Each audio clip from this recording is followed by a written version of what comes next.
I'll come back and for more details, very much delighted to be joined over the phone with our prominent guest, the journalist, the writer, and the political analyst, Mr. Ramzy Khoury. Good afternoon, Mr. Khoury.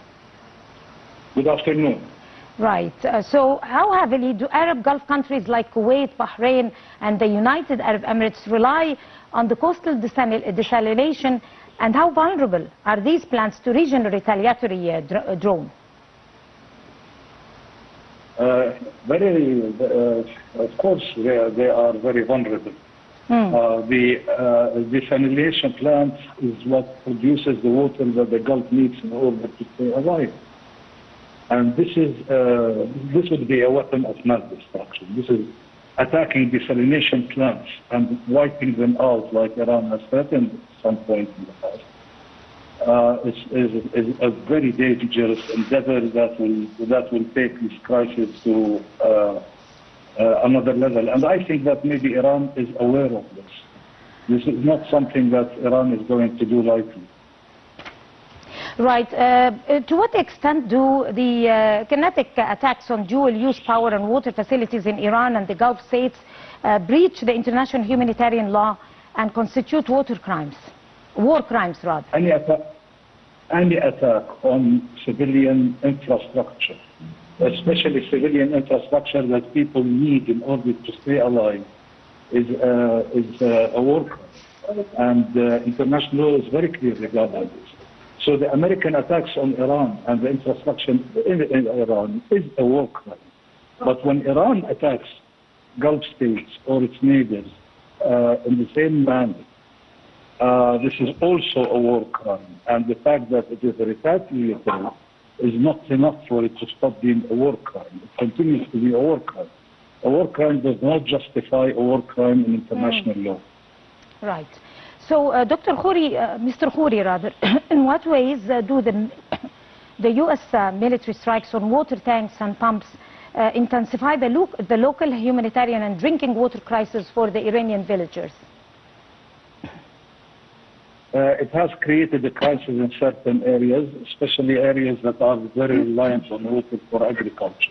And it seems that if this is systematic, then the U.S. has a policy to try to starve the Iranian people. This is very problematic, and obviously it's all actions that will actually escalate the war between Iran and the USA today. The one thing that has to be said regarding all of this is that Iran understands that America can commit war crimes and get away with it.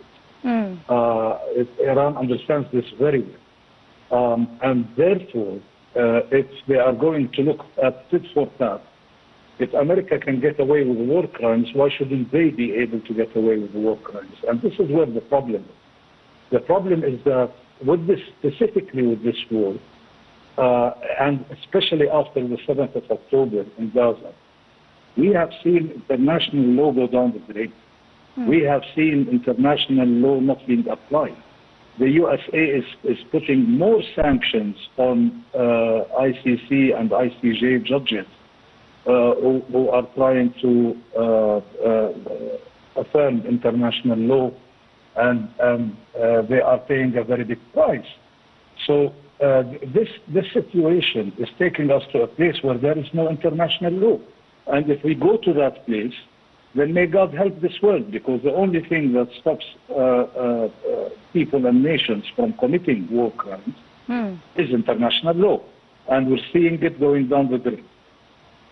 Right. So the final question is that in what ways have secondary environmental disasters such as the strikes on oil refineries polluted, or the pollution that are resulting from those strikes, remain fresh water and agriculture inside Iran?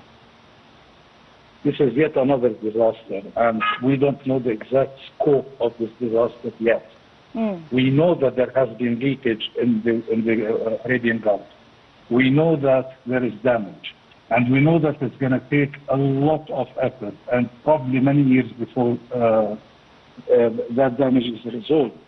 But to what extent has this damage occurred is another question. And this is it's very difficult to calculate it when the whole region is at war. Who's going to go there to check the environment and conduct environmental studies at a time when they can actually be hit with missiles or drones? And at the end of the day, we're going to come in and we're going to try to assess the extent of the damage on the environment. And it's not just the Arabian Gulf and water leakage. Ammunition dropping on farmlands may contaminate them, may turn them infertile, and this could be a very heavy cost also on the food security for a long time to come. Right. On that note, Mr. Ramzy Khoury, thank you very much for talking to us inside the Middle East. And by this, we come to the end of this edition of the program. Many thanks to all of you, and please stay tuned for more coming up on Ramzy.